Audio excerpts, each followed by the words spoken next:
అందరికీ నమస్కారం. పవన్ కళ్యాణ్ గారిని ప్రత్యేకించి ఎవరు క్రిటిసైజ్ చేయవసరం లేదు, ఎందుకంటే ఆయనే క్రిటిసైజ్ చేసుకుంటాడు. ఈరోజు మాట్లాడిన మాటకి రేపు ఆయనే అంటే అంత ఆ రకమైనటువంటి ఒక తెలంగాణలో ఒక సామెత ఉంటుంది కదా, తుపాకి రాముడు లేకపోతే పిట్టల దొర అని. ఆయన అన్ని మనం ప్రత్యేకించి ఆయనకి పెద్ద ఎక్కువ ఇవ్వాల్సినటువంటి అవసరం లేదు. కానీ ఆయన ఒక పక్క రాష్ట్రానికి ముఖ్యమంత్రి, ఉప ముఖ్యమంత్రి. ఆయనకు ఒక్క విషయం మాత్రం చెప్పాలి.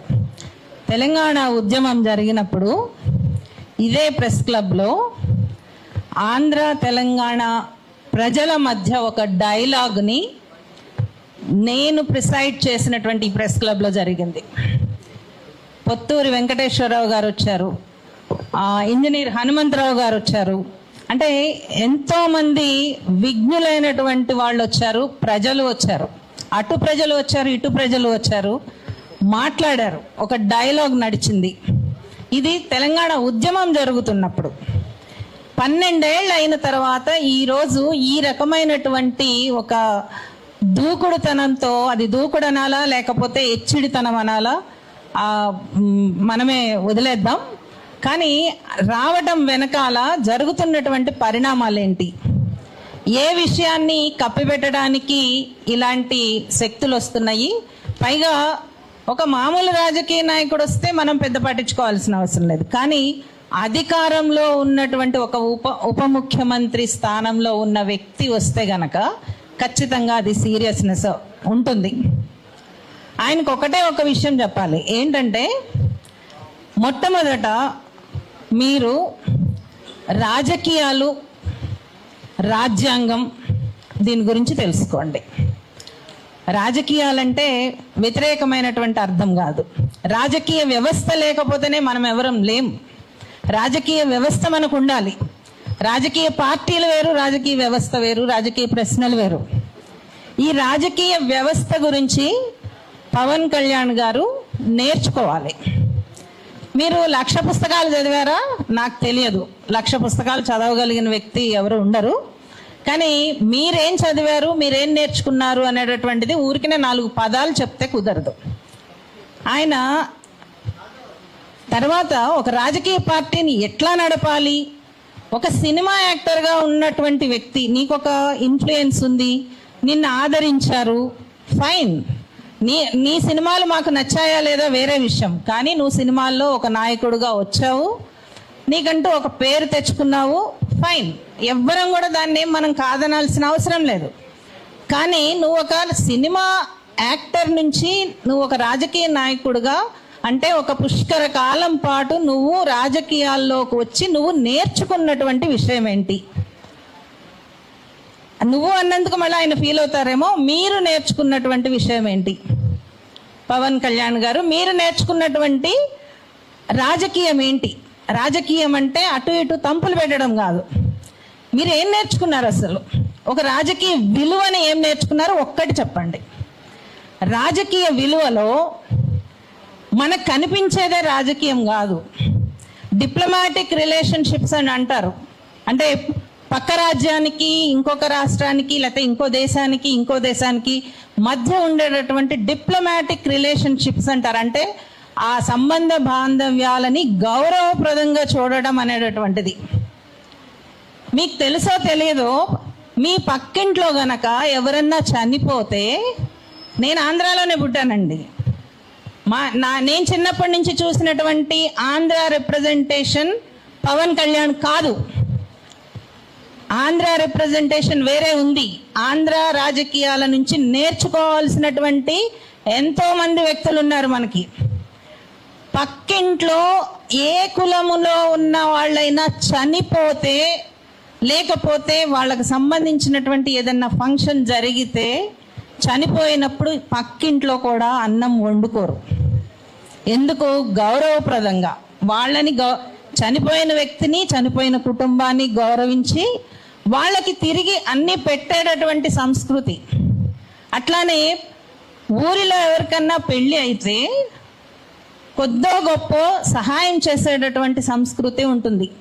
లేకపోతే ఫలానా వాళ్ళ ఇంట్లో పెళ్ళి ఉంది, ఫలానా వాళ్ళ ఇంట్లో ఒక పుట్టినరోజు ఉంది, ఒక ఫంక్షన్ ఉంది కాబట్టి మనకు సంబంధించినటువంటి దాన్ని మనం కొంచెము ఆపుకుందాము, మనది అంత అర్జెంట్ కాదు అనుకునేటటువంటి ఒక డిప్లొమాటిక్ వ్యవహారం అనేటటువంటిది కుటుంబాల మధ్య ఉంటుంది, ఊర్ల మధ్యలో ఉంటుంది, రాజ్యాల మధ్యలో ఉంటుంది, దేశాల మధ్యలో ఉంటుంది. ఈ ఇంగితం కనీసం లేదా అండి మీకు? మీరు తెలంగాణలో పెట్టొచ్చు, మీటింగ్ పెట్టొచ్చు, రాజ్యాంగం ప్రకారం మీరు రావచ్చు పోవచ్చు, అది ఎవరికి కాదనరు. కానీ ఏ రోజు పెట్టాలనుకుంటున్నారు? కొంచెమన్నా ఇంగితం ఉండాలి కదండి. ఇంగితం అనేటటువంటిది ఆంధ్రాలో మాట్లాడతారు, అంటే ఆలోచన. ఇంగితం ఉండాలి కదండి. ఇంగితం లేకపోతే ఎట్లా? మీరు వచ్చి ఏం మాట్లాడాలనుకుంటున్నారు? మీరేం మాట్లాడాలనుకుంటున్నారు? మాట్లాడారు కదా. కానీ మీరేం పెట్టాలనుకుంటున్నారు?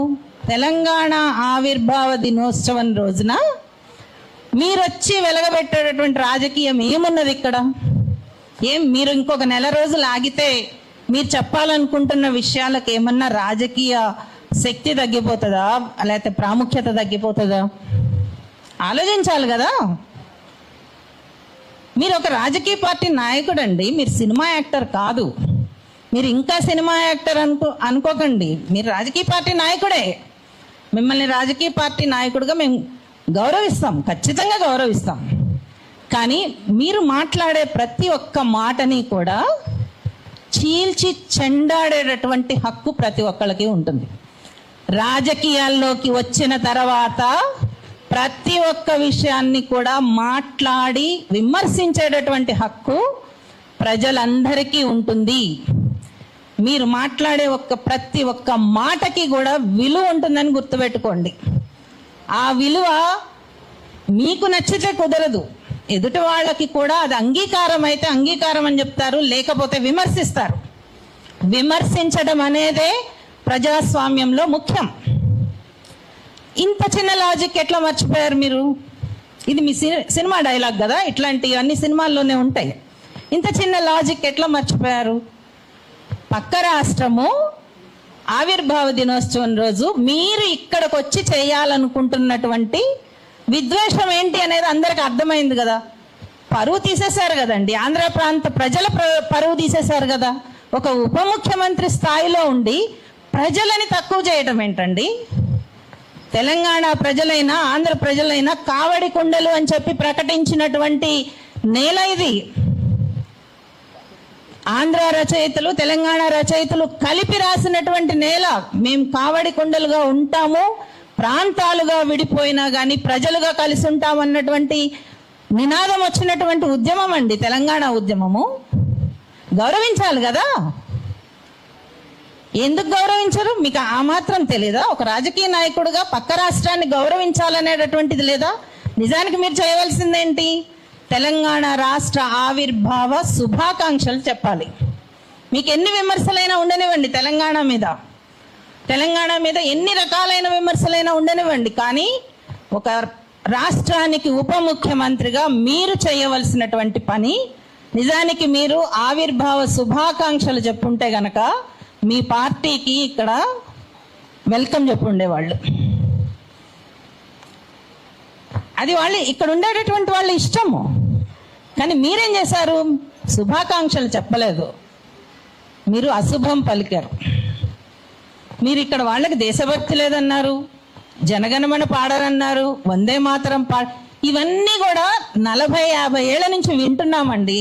గోడల మీద రాస్తూనే ఉన్నారు ఏబీవీపీ వాళ్ళు, బీజేపీ వాళ్ళు అందరూ కూడా. ఈ దేశంలో వందే మాతరం పాడితేనే ఉండాలి. ఇవన్నీ అరిగిపోయిన రికార్డ్స్ అండి. మీరెందుకు ఎత్తుకున్నారు? అంటే మీరు ఎప్పటి నుంచో ఎత్తుకుంటూ ఉన్నారు. నేను మళ్ళీ అడుగుతున్నాను అమాయకంగా, మీకు ఏం అవసరం? ఆంధ్ర ప్రాంతంలో సమస్యలు లేవా?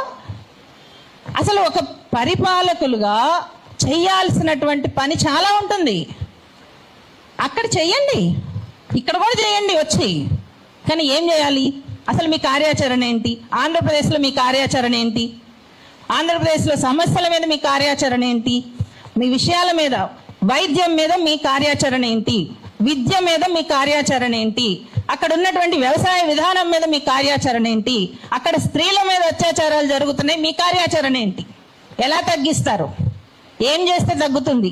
అక్కడ ఉండేటటువంటి ఎస్సీ, బీసీ, మైనారిటీ వర్గాలకి మీరు ఇచ్చేటటువంటి భరోసా ఏంటి? ఏమీ లేదు. ఏమిస్తున్నారు మీరు?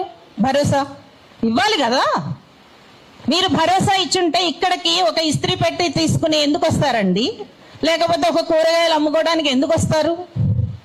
మీరు ఇవ్వండి భరోసా. అక్కడ ఆ భరోసా ఇవ్వడం చేత కాలేదు. మీరు వచ్చి ఇక్కడ నవనిర్మాణం ఏం చేస్తారు? సరే, నవనిర్మాణం చేయడానికి మీకు హక్కు ఉంది అని అనుకున్నా, మీ నవనిర్మాణంలో ఎజెండా ఏంటి చెప్పండి. ఇప్పుడు తెలంగాణ ఇప్పుడు అయిపోయింది కదా, మీకు పర్మిషన్ ఇవ్వలేదు, చాలాసార్లు ఇవ్వలేదు. చాలాసార్లు చాలా మీటింగులకి రాజకీయ పార్టీలకి పర్మిషన్లు ఇవ్వరు. అది పాలకుల విధానం, దానికి మనం వ్యతిరేకిస్తాం.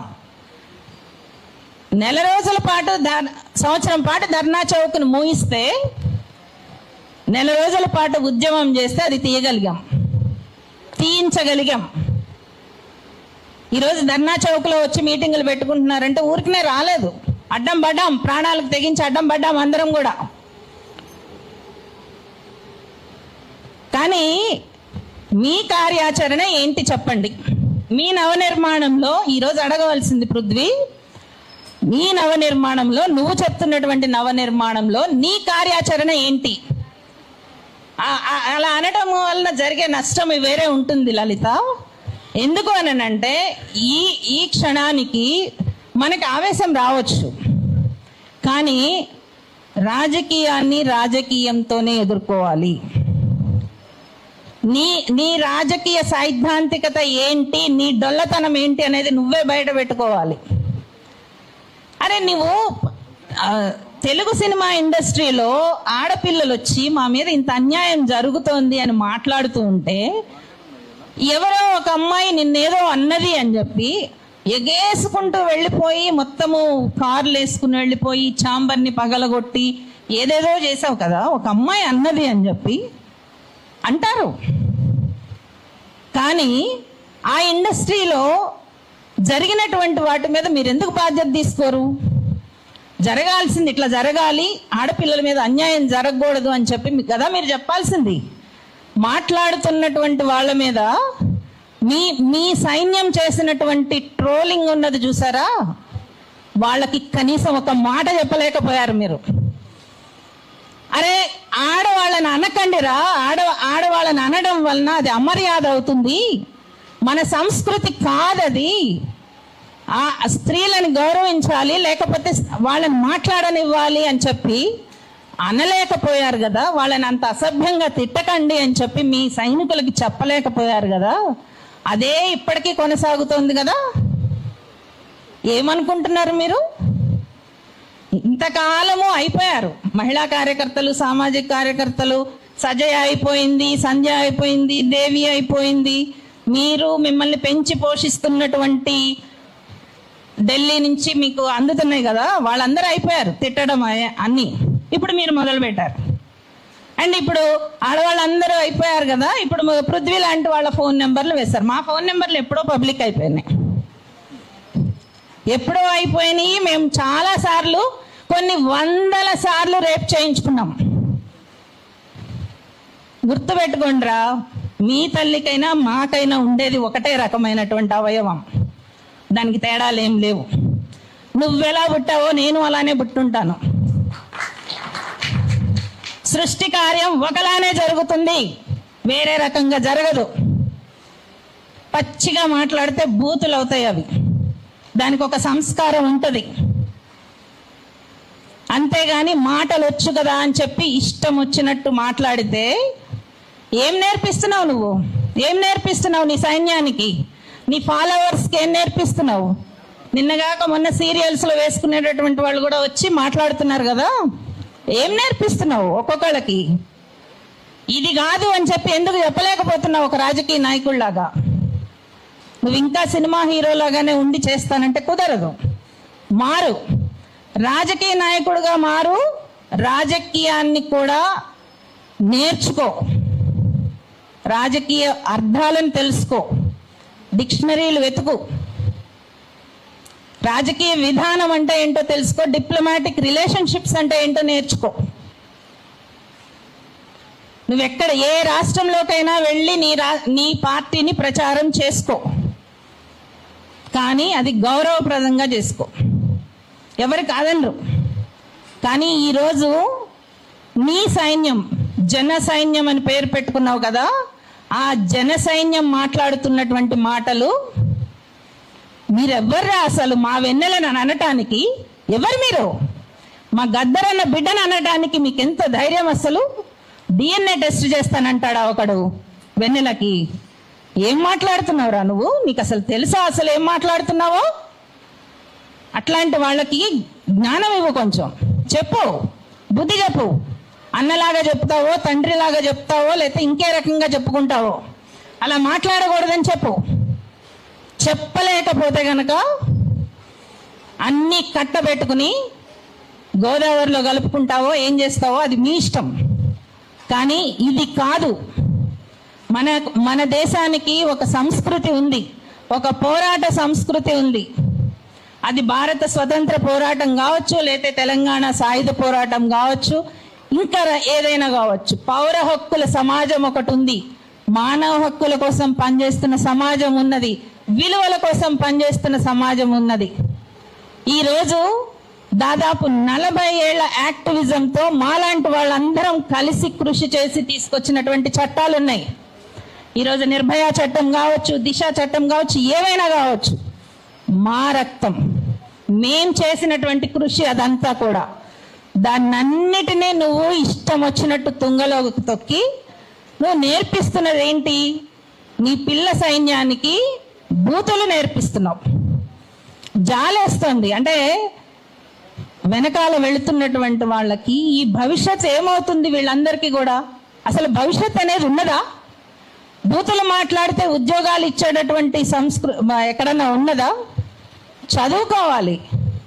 నువ్వు చదువుకుంటేనే నీకు వస్తుంది, నీ భవిష్యత్తు ఉంటుంది అనేటటువంటిది చెప్పాల్సింది పోయి బూతులు మాట్లాడండి, ట్రోల్ చేయండి, మాట్లాడిన వాళ్ళందరినీ ట్రోల్ చేయండి, గద్దరన్న బిడ్డను చేయండి. ఇంకేంటి? గద్దరన్నకి నీ మీద అంత నమ్మకం ఉండి నీ దగ్గరకు వచ్చి తమ్ముడు నాకు ఇవ్వు అని అడిగితే గనక నువ్వు జీవితాంతం కూడా దాన్ని భరించాలి. గద్దరన్న చేసినటువంటి త్యాగానికి నీ బోడి కారు ఒక లెక్క. ఆ మాత్రం కారు ఇస్తే నువ్వు ఈ 12 ఏళ్ల తర్వాత నువ్వు చెప్పుకోవాలా? ఏం చెప్పుకోకపోతే నీ పరువు ఏమన్నా తగ్గుతుందా? అంటే ఎంత డొల్లతనం! జాలేస్తుంది పవన్ కళ్యాణ్ నిన్ను చూసి, జాలేస్తుంది. నిజానికి పవన్ కళ్యాణ్ లాంటి వ్యక్తి రాజకీయాల్లోకి వస్తున్నాడు అంటే మా మిత్రులు కొంతమంది ఏం చెప్పారు అనంటే, పర్లేదు అతనికి ఆలోచించేటటువంటి తత్వం ఉంది, నేర్చుకుంటాడు అని చెప్పారు. నిజమే అనుకున్నాం. ఎందుకంటే అది చెప్పినటువంటి వాళ్ళు తక్కువ వాళ్ళు కాదు, చాలా మేధావులే, పర్సనల్గా మాట్లాడి చెప్పిన వాళ్ళు ఉన్నారు. నిజంగానే అంటే నేర్చుకుంటారు, ఎవరైనా నేర్చుకుంటారు. కానీ మీరు నేర్చుకోలేదు. మీరు యురేనియం పోరాటంలో వచ్చారు, ఒక అఖిలపక్షం కూడా పెట్టారు. అంటే ఒక పర్యావరణం మీద సీరియస్గా ఉన్నారు అని అనుకున్నాం. ఏముంది? మొత్తం పర్యావరణం అంతా కూడా సర్వనాశనం అయిపోతూ ఉంటే మీరు ఏ రోజు మాట్లాడలేదు. ఫ్యాక్టరీలు తగలబడిపోతూ ఉంటే మాట్లాడలేదు. పంట భూములు నాశనం అవుతుంటే మాట్లాడలేదు. అసలు ఒక విధానం లేదు ఆంధ్రప్రదేశ్లో పర్యావరణం మీద. ఇంకా తెలంగాణ నవనిర్మాణంలో మీరేం మాట్లాడగలుగుతారు? మీకేం తెలుసు అని చెప్పి మాట్లాడతారు? చెప్పండి, మీకేం తెలుసు ఏంటిని? మీ నవనిర్మాణం ఎజెండా పెట్టండి. మీ ఎజెండా నచ్చితే ఎవరైనా ఆహ్వానిస్తారు. మీ ఎజెండా ప్రజల ముందు పెట్టండి. ఎవరు అంటలేదు, మీరు అసలు రావాల్సిన అవసరం లేదని అంటలే. ఎజెండా పెట్టండి. రాజకీయ ఎజెండా గనక మీరు పెట్టగలిగితే గనక అంతే స్థాయిలో అందరూ సమాధానం ఇస్తారు, విమర్శిస్తారు, అవసరమైతే తన్ని తగలేస్తారు, అది వేరే విషయం. కానీ మీరు ఎత్తుకోవడమే ఒక విద్వేషాన్ని, ఒక అసహ్యాన్ని మోసుకుంటూ వచ్చారు. కాబట్టి తెలంగాణ మిమ్మల్ని క్షమించదు. మీకు ఇల్లు వాకిలి ఉండొచ్చు, అది వేరే విషయం, ఎవరికైనా ఉండొచ్చు. కానీ తెలంగాణ మాత్రం ఎప్పటికీ మిమ్మల్ని మాత్రం క్షమించదు. పవన్ కళ్యాణ్, జాలిపడండి మిమ్మల్ని మీరు చూసి.